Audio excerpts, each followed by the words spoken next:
Speaker Mike Johnson on this police week to hold a candlelight vigil. Let's listen in to it live. You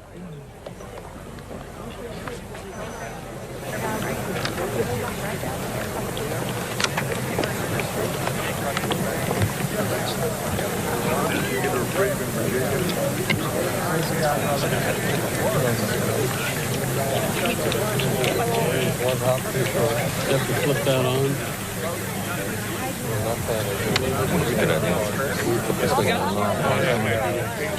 Speaker, thank you. Friday.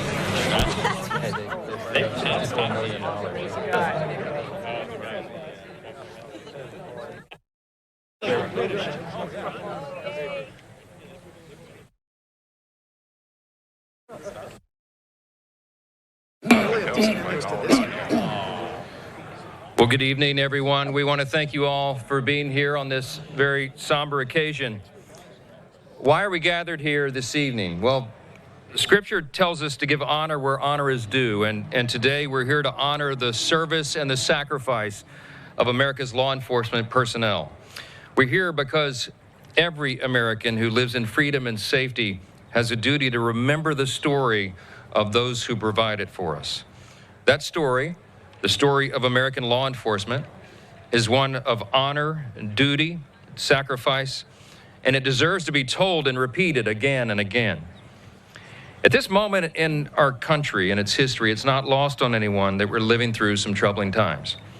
In the last few months, just the last few months, we've seen yet another attempt on the president's life. We've seen repeated attacks on synagogues and churches. We've seen horrific, heartbreaking tragedies like the one that struck my own hometown in Shreveport, Louisiana, just several weeks ago and took the lives of 8 innocent young children in one act of unspeakable violence. There is a battle right now between good and evil, and we all feel it. And in spite of the darkness, every American town and city is undeniably safer and stronger because of that thin blue line. We owe our nation's law enforcement everything because they sacrifice everything to stand guard against evil and protect all of our communities. I come from a first responder family myself, and I understand the sacrifice personally. My dad was a firefighter and nearly lost his life to severe burns that left him permanently disabled for the next 32 years of his life. That sacrifice, the sacrifice that our first responders make, is one that is borne by their entire family, and we can never forget the burden that they carry.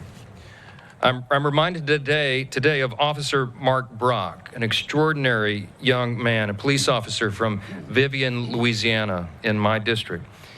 In November, Officer Brock was tragically killed in the line of duty while serving a warrant. He was just 25 years old. But he touched countless lives through his service to our community and through his volunteer work. And he leaves behind Cambry, his beautiful fiance, and a family who loved him immensely. I was honored to host Cambry and Officer Brock's mother, Shirley, as my guest for the State of the Union this year. Officer Brock's death is a somber reminder of the tremendous risks our law enforcement officers take every single day.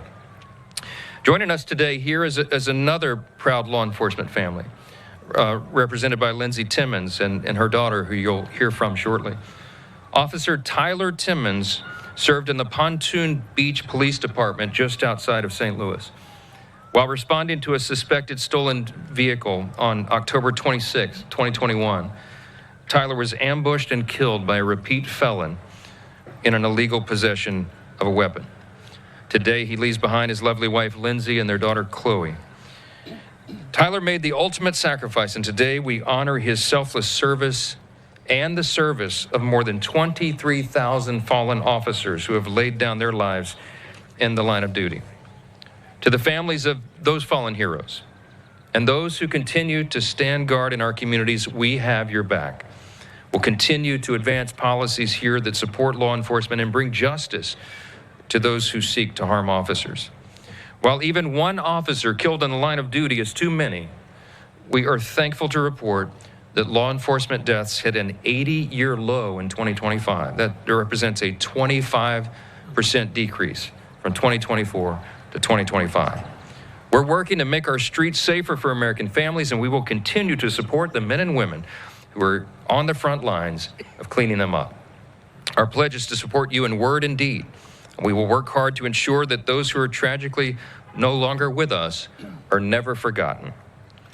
Now, I want to introduce one of the most fervent supporters in Congress of American law enforcement, Congressman John Rutherford, who we know affectionately as the sheriff. John, come on up. Thank you, Mr. Speaker.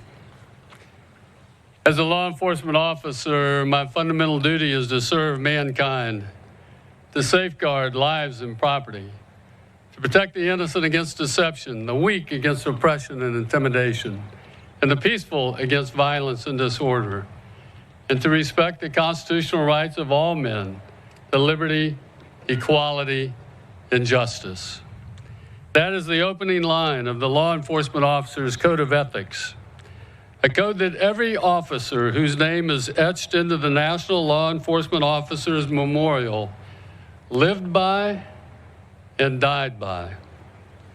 Tonight we light candles for those 24,775 fallen officers, their loved ones, and the communities they served. Each fallen officer said goodbye to their family, put on their badge to protect and serve their community, not knowing if they would return. Our officers stand as a barrier between the vulnerable that they vowed to protect and those that would do them harm. Sadly, a staggering total of 363 names were added to the wall this year alone. Of those names were the 111 officers killed in the line of duty in 2025. That's 111 too many.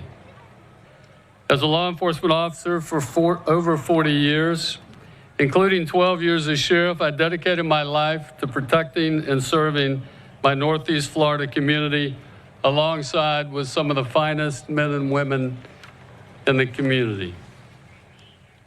Anyone who has worked in law enforcement knows that losing a loved one, a colleague, and a friend in the line of duty changes you forever. We owe every fallen officer and their families a debt of gratitude. And I ask that all of us live our lives worthy of their sacrifice. I would now like to introduce Chloe Rice Timmons, the daughter of late Pontoon Beach officer Tyler Nathaniel Timmons, whose end of watch was October 26th, 2021.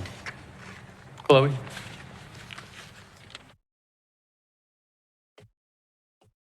Good evening. My name is Chloe Rice Timmons. I am the daughter of fallen officer Tyler N. Timmons of Pontoon Beach. On October 26, 2021, my life was turned upside down. My stepdad Tyler Timmons was shot and killed on a stolen vehicle call by a repeat felon. However, I don't like to use the title stepdad. It makes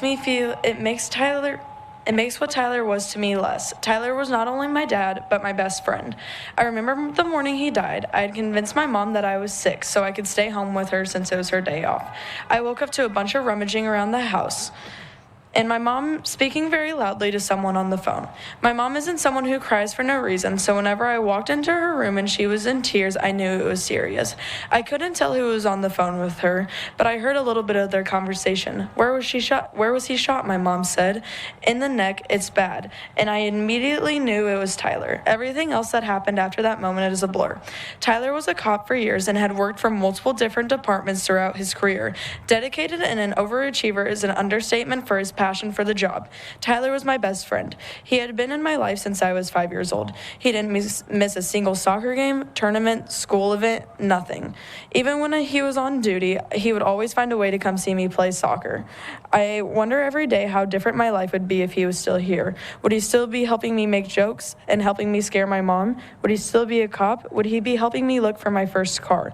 However, I do not even get to experience or know the answer to that question because he was taken away from me. I turn 15 next month, which means this would be 10 years of having Tyler in my life, but I only got 5 years with him. To be quite honest with you all, I have gone through grief of death many times in my life, but nothing compares to the tragedy of losing Tyler. To think that he was killed by someone who was a multiple-time felon doing something that he loved and to keep his community safe on a random Tuesday haunts me. There's nothing that I hope more for than the safety of officers around the world, and it's not unreasonable to wish for. There's something that could be done about it, but it just takes a matter of who is willing to make a change, a community. It could change and save lives. It could prevent losing people who willingly put their lives on the line to keep their community safe every day. It could prevent what happened to my family and many other families who have lost a loved one who was killed during the line of duty. And now I would like to welcome you, my awesome mother, Lindsay Timmons. Thank you.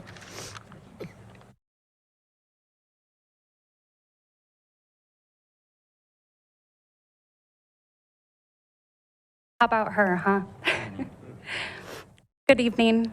Thank you, Speaker Johnson, for having us at our nation's capital as we honor and reflect this week on the brave men and women who made the ultimate sacrifice in the line of duty. My name is Lindsay Timmons. I'm a former police officer, mother to this amazing young woman, and the proud wife of fallen Pontoon Beach, Illinois police officer Tyler Timmons. Before I tell you how Tyler died, I would like to first tell you a little about how he lived. Tyler was kind. He never knew a stranger and would go out of his way to help anyone. He was compassionate and patient. He kept us grounded and safe. Tyler was a family man, a fiercely loyal friend, and an exceptional partner to have by my side, a true gift from God. Tyler was an incredible dad to Chloe. At the age of 5, he came into her life and quickly found his place. He loved Chloe deeply, and he was so proud to be her dad. On September 11th, 2021, Tyler made me his wife, and our family was beginning a beautiful new chapter together. 6 weeks later, on October 26, 2021, Tyler responded to a stolen vehicle call after locating the suspect vehicle at a local gas station. As he approached, Tyler was ambushed by a repeat violent offender. The offender, a habitual drug user, fired 3 rounds from an illegally possessed firearm towards Tyler. 2 rounds struck Tyler's squad car. 1 round struck Tyler in the neck, rendering him immobile. Tyler was transported to a local hospital before being airlifted to a level 1 trauma center in St. Louis, Missouri. A few hours later, while holding his hand, I stood beside the love of my life as the ventilator assisted with his last breath. As I sat on the floor of that hospital trauma bay, I remember thinking I could just stay there forever. There was no reason to get up. And over the last 5 years, there have been many moments where staying on the floor felt easier than facing the reality of what our family had lost. But the thing about grief is this. Eventually, you realize staying on the floor is no longer an option. Not because the pain disappears, but because the people we love deserve more from us. Tyler deserved more from me. And that's where organizations like Concerns of Police Survivors stepped in and changed the course of my life. Cops reminded me that I was not alone. They gave my daughter and me a community of people who understood this kind of loss without explanation. People who knew the weight of the folded flag, the knock at the door, the empty chair at the dinner table, and the lifelong ache that follows. Through counseling, retreats, peer support, camps for surviving children, and survivor programs, they help families like mine learn how to carry the unimaginable. Because surviving line of duty death is not something you move on from. It is something you learn to carry one day at a time. In the midst of our grief, we chose to continue Tyler's legacy through the Tyler Timmons Memorial Foundation. What began from tragedy has grown into a mission rooted in service, compassion, and hope. Through our foundation, we support first responders and their families, provide Christmas gifts to children in need, and assist community organizations, recognizing acts of courage and service along the way. We continue to serve others in Tyler's honor, just as he served so selflessly during his life. But honoring our fallen cannot stop at memorials and ceremonies. It must include action. We must continue fighting for stronger support systems and mental health resources for our law enforcement officers and the families they leave behind. We must advocate for survivor benefits and accessible long-term care for the spouses and children left behind. And we must continue working toward meaningful legislation that protects officers, hold violent repeat offenders accountable, and ensures departments have the training, staffing, and resources necessary to keep both officers and communities safe. And we must never forget that behind every badge is a human being, a husband, a wife, a son, a daughter, a child whose entire world can change in a single moment. To the surviving families here today, I see you, I stand with you, and I promise we will continue to speak their names loudly and proudly. Tyler's story did not end the day he died. His legacy lives on through every life we impact, every family we support, and every act of service done in his memory. So tonight, and every day moving forward, let us honor the fallen not only with our words, but with our actions as well. Thank you, God bless you, and God bless the men and women of law enforcement who continue to service and sacrifice every single day.